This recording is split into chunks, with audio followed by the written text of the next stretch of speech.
பூஞ்சோலை மாணவர்கள் அனைவருக்கும் வணக்கம். இன்னைக்கு 21 ஜூன் 2025 சனிக்கிழமைக்குரிய நியூஸ் பேப்பர் பார்க்க போகிறோம்.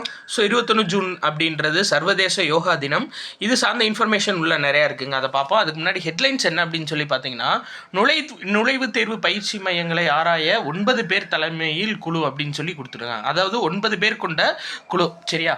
அதாவது விஷயம் என்ன உள்ளே கொடுத்துருக்காங்க அப்படின்னு சொல்லி பார்த்தீங்கன்னா, நீட்டு, ஜேஇஇ, இந்த மாதிரி ஐஐடி, இந்த மாதிரி எக்ஸாம் பார்த்தீங்க அப்படின்னா ஃபுல் அண்ட் ஃபுல் மாணவர்கள் கோச்சிங் சென்டர்ஸை நிறையா நம்பி இருக்காங்க, சரியா?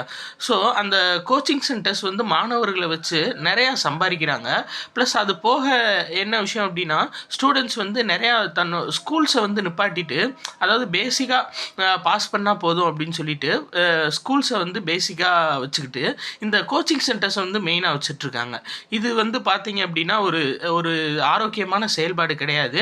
அதனால் இதை எப்படி மாற்றலாம் அப்படின்றதுக்காக கல்வி செயலாளர் வினித் ஜோஷி அவரோட தலைமையில் 9 பேர் கொண்ட குழு நியமிச்சிருக்காங்கங்க. இதுதான் உள்ளே இருக்க விஷயம். ஸோ நம்மளுக்கு எக்ஸாம் பாயிண்ட் ஆஃப் வியூவில் கேட்டாங்கன்னா என்ன கேட்பாங்கன்னா, நுழைவுத் தேர்வு பயிற்சி மையங்களை ஆராய யார் தலைமையில் குழு அமைக்கப்பட்டுள்ளது அப்படின்னா, கல்வி செயலாளர் வினித் ஜோஷி தலைமையில் இந்த குழு அமைக்கப்பட்டிருக்கு, சரிங்களா? ரொம்ப முக்கியமான விஷயம்.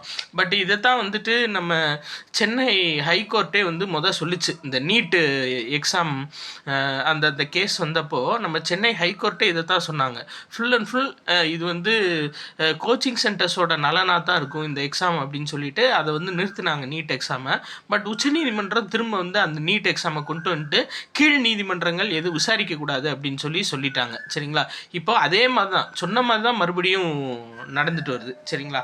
சரி, ரைட், ஓகேங்க. நம்மளுக்கு எக்ஸாம் பாயிண்ட் ஆஃப் வியூவில் இந்த வினித் ஜோஷி இவர் ரொம்ப ரொம்ப ரொம்ப முக்கியமான ஒரு நம்பர், சரியா? அதே மாதிரி இந்த இது திரும்ப வந்திருக்குங்க. என்னன்னா, ஆப்ரேஷன் சிந்து அப்படின்னா ஈரானில் உள்ள இந்தியர்களை மீட்டுட்டு வர்றதான், சரியா?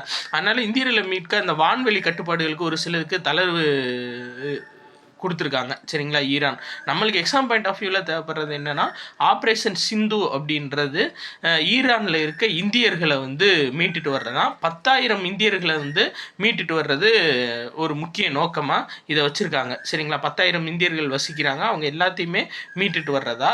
இப்போது தற்சமயமாக ஒரு 1000 நபர்களை மீட்டுட்டு வந்திருக்காங்க, சரிங்களா? சரி, ரைட், ஓகேங்க. அடுத்தது பார்க்கலாம்.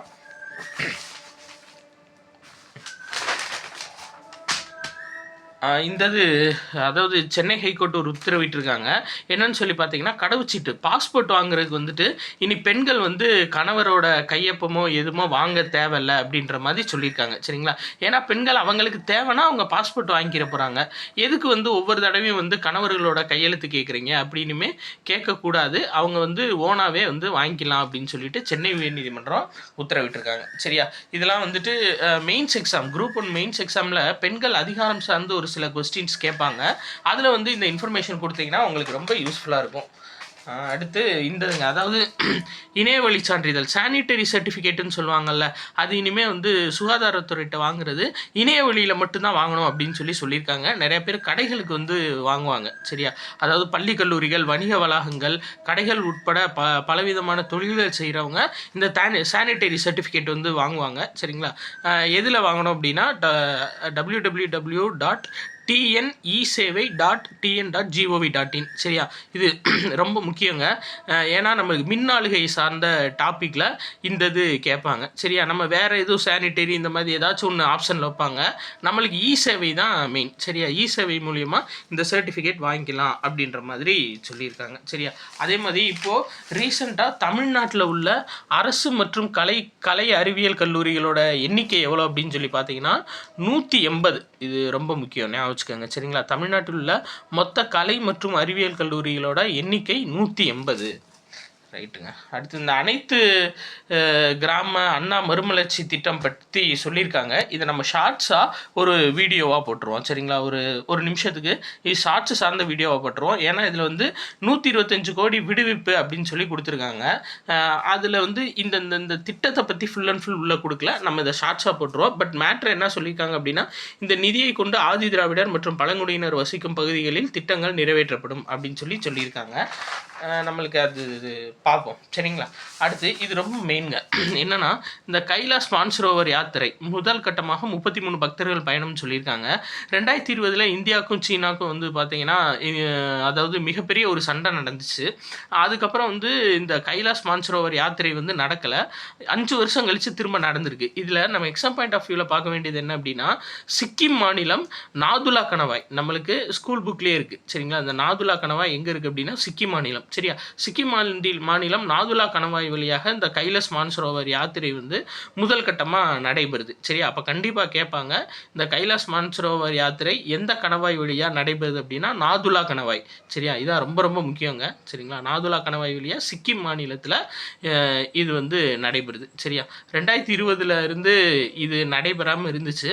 அப்புறம் பிரிக்ஸ் உச்சி மாநாட்டில் வந்துட்டு நம்மளோட பிரதமரும் சீனாவோட பிரதமரும் சேர்ந்து பேசிக்கிட்டதுனால அது வந்து மறுபடியும் ஒப்புதல் கொடுத்து இந்த யாத்திரை வந்து நடக்குது. அதே மாதிரி சர்வதேச யோகா தினங்க, அதாவது இது 11வது சர்வதேச யோகா தினம் 2025. இதோட தீம் என்ன அப்படின்னு பார்த்தீங்கன்னா, yoga for one earth one health சரிங்களா. Yoga for one earth one health.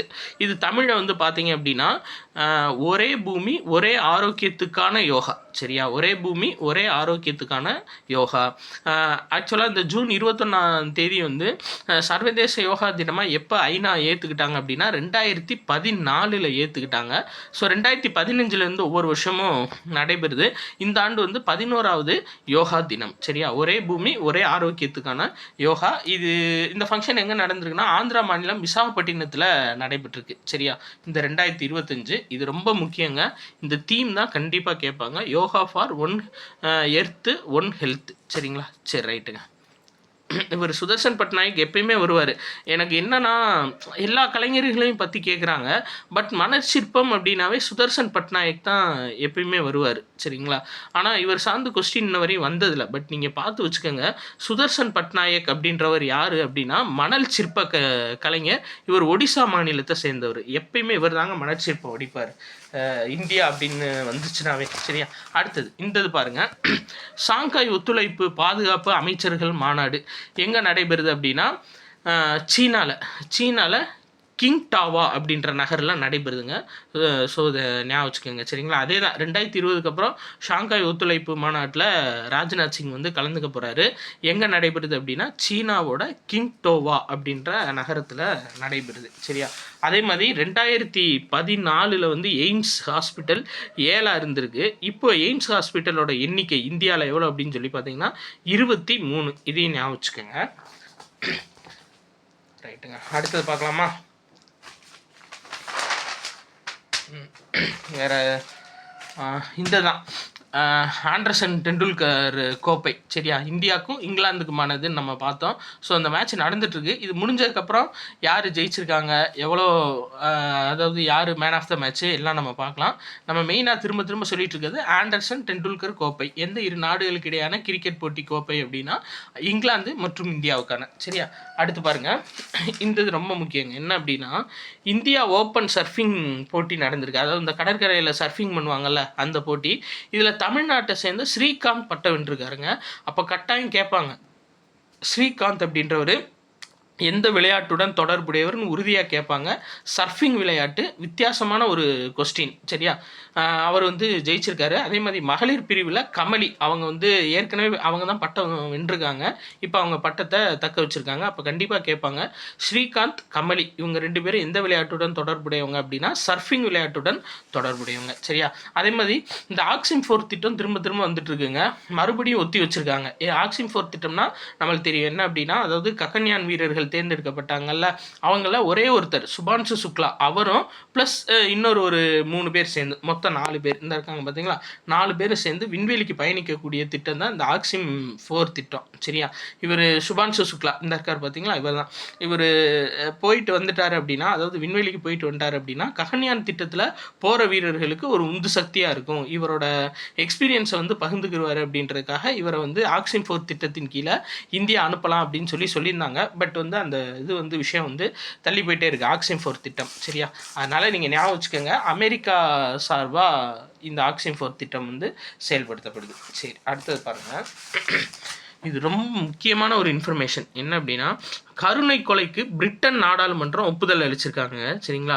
அதாவது யாராச்சும் ஒருத்தவங்க குணப்படுத்த முடியாத கொடூர நோயால் பாதிக்கப்பட்டிருந்தாங்க அப்படின்னா, அவங்களோட லைஃப்பை வந்து தேர்ந்தெடுக்கிறதுக்காக கருணை கொலைக்கு அவங்க அப்ளை பண்ணி அவங்க இது பண்ணிக்கலாம். சரிங்களா? அது தன்னோட வாழ்க்கையை வந்து முடிச்சுக்கலாம் அப்படின்ற மாதிரி பிரிட்டன் நாடாளுமன்றம் ஒப்புதல் கொடுத்துருக்காங்க. அப்போ கட்டாயம் கேட்பாங்க, எந்த நாடு கருணை கொலைக்கு ஒப்புதல் அளித்துள்ளது அப்படின்னு சொல்லி கேட்டாங்க அப்படின்னா பிரிட்டன் நாடு. சரியா? இதில் மெயினாக என்ன சொல்லியிருக்காங்கன்னா, இந்த கருணை கொலைக்கு அப்ளை பண்ணுறவங்க 18 வயசுக்கு மேலே இருக்கணும், அவங்களுக்கு வந்து லைஃப்பில் குணப்படுத்த முடியாத நோயால் பாதிக்கப்பட்டிருக்கணும், ப்ளஸ் இன்னொன்று என்னென்னா அதுக்கு மருந்து கொடுத்தாங்க அப்படின்னா அந்த மருந்தை வந்து அவங்களே எடுத்துக்கிற தன்மை இருக்கணும், வேறு யாரும் செலுத்துகிற தன்மை இருக்கக்கூடாது. அவங்களே எடுத்துக்கிற தன்மை இருந்தால் தான் அந்த அந்த இதுக்கு வந்து அப்ளை பண்ண முடியும் அப்படின்னு சொல்லியிருக்காங்க.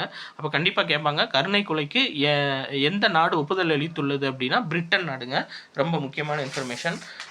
ஸோ இன்னைக்கு முக்கியமானது ஃபுல்லாக பார்த்துட்டோம். சரிங்களா? வேறு எதுவுமே கிடையாது. இந்த இது வேணால் கூடுதலாக பார்த்துக்கோங்க. அதாவது வள்ளுவர் கோட்டத்துக்கு வந்து இப்போ புதுசாக 80 கோடி சீரமைப்பு பணிகள் பண்ணி இப்போ புதுப்பிச்சிருக்காங்க. ஸோ சென்னையில் யாரும் போய் பார்க்கணும் அப்படின்னா பார்த்துக்கலாம். சரிங்களா? வள்ளுவர் கோட்டம் இப்போ மறுபடியும் ரெனோவேட் பண்ணியிருக்காங்க. சரிங்களா? சரி, ரைட், ஓகேங்க. இன்றைக்கி முக்கியமான நியூஸ் ஃபுல்லாக பார்த்துட்டோம். ஸோ பிடிச்சிருந்துச்சு அப்படின்னா உங்கள் ஃப்ரெண்ட்ஸ் எல்லாத்துக்கும் கண்டிப்பாக ஷேர் பண்ணுங்கள். நன்றி.